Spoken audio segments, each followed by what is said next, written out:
Ay, meron din pala ditong sa kabila. Sa kabila. Ito para siyang lake.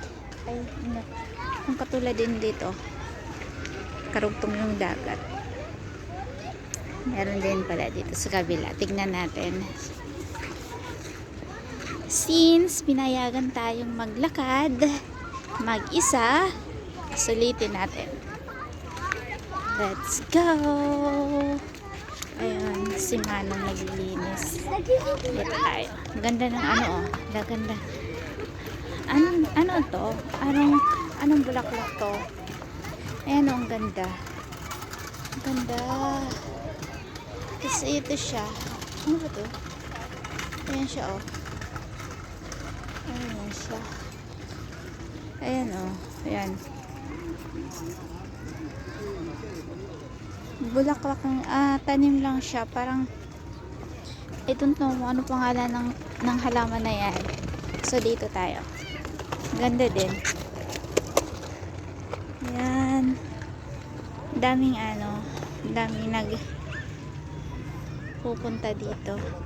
Ang ganda naman kasi ng view.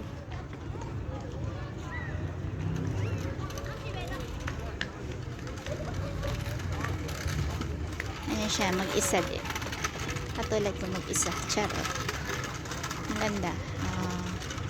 Ayan Ang ganda. Diba? Nakakawala ng stress. Pag ganito lagi yung mo, kasama mo. Diba? Kakawala ng stress. Tapos lalakad-lakad lang. Ang ganda. Ayan din siya, mag-isa. Tawagin ko, charot. Joke lang. Ayan tingnan mo. Ayan siya. Siya lang mag-isa. Pareho kami. Charot. Ganda,